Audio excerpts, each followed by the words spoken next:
Hola, me llamo Reyes Job, vengo del Instituto Joanot Martorell de Valencia y he participado en el Practicum 2012 en el proyecto llamado Estudio de la pérdida de carga en la conducción de un banco hidrodinámico. El primer día que llegamos nos hicieron buscar una serie de conceptos nuestra profesora Susana Aquiles nos hizo buscar una serie de conceptos a mi compañera Cristina Martínez y a mí para poder entender la práctica mejor. Estos conceptos eran el teorema de Bernoulli, el significado de la pérdida de carga lineal y localizada y la diferenciación del concepto de carga teórico y el plano de carga real. También nos hicieron aprender qué era la altura piezométrica y el significado físico. Después, con ayuda de un PowerPoint, nos explicó con un poco más de profundidad las ecuaciones que íbamos a emplear y conceptos como el peso específico, que en clase todavía no lo habíamos dado, y las equivalencias del Pascal y las atmósferas en el sistema internacional. Entonces el segundo o tercer día empezamos con el banco hidrodinámico. Montamos un prototipo en el laboratorio y nos hicieron diferenciar entre el plano de carga real y el plano de carga teórico. En un fluido perfecto se supone, se tiene que las alturas de las columnas piezométricas tienen que ser iguales a lo largo de toda la conducción. Por lo tanto, la altura 1 sería igual a la 2 y hasta la 6. Y las presiones también serían iguales. La presión 1 sería igual a la presión 6. Pero entonces, aplicando el teorema de Bernoulli, establece una ecuación, una fórmula, que es la que tenemos arriba, que sería igual a una constante, h. Pero todo esto estamos hablando de un fluido perfecto. Entonces, en estas condiciones, si se aplica el teorema de Bernoulli, implica que es posible la circulación de un líquido sin que exista una diferencia de presión entre dos puntos de la conducción. Pero en un fluido real existe una cosa llamada pérdida de carga.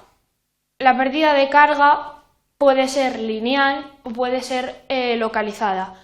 Para calcular la pérdida de carga lineal utilizamos la fórmula que pone arriba y por otra parte tenemos que tener en cuenta la viscosidad del fluido. Esto hace que las partículas choquen entre sí y choquen con las paredes del tubo y por tanto también provoca una pérdida de carga. Mediante la fórmula que hay abajo podemos obtener que la pérdida de carga es linealmente proporcional a la longitud del tramo de tubería de la conducción. En un fluido real, en un fluido perfecto, la pérdida de carga sería una línea totalmente recta, que es lo que tenemos arriba del todo, el plano teórico de carga. Mientras que el plano real de carga es el inclinado, es el que está inclinado, porque como existe una pérdida de carga, entonces el teorema para un fluido con viscosidad, es decir, un fluido real, se escribe como está puesto antes, como está puesto ahí abajo. Y sería el teorema normal de Bernoulli más la altura L, que es la altura que se diferencia de uno a otro, que es la pérdida de carga. Junto con las pérdidas de carga lineales, que son las que he comentado antes, también vimos las pérdidas de carga localizadas, que están producidas por variaciones de sección transversal o en cambios en la dirección como codos o la existencia de válvulas, llaves, filtros, etcétera, que hacen que el caudal del tubo sea más pequeño y por tanto existe una pérdida de carga mayor. Podemos calcular las pérdidas de carga localizadas con la ecuación de abajo. Fabricamos este prototipo en el laboratorio en el que hay un depósito con 3 alturas diferentes y 6 columnas piezométricas y una bomba en el suelo.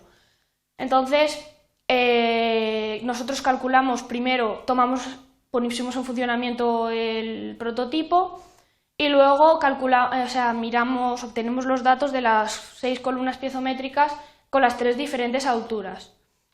Y también calculamos el caudal con el que salía el agua del tubo. Esta fue la toma de datos de las 3 columnas. Y luego calculamos ahí, teníamos un pequeño codo y también calculamos la pérdida de carga localizada en el codo, que hacía casi un giro de 360 grados.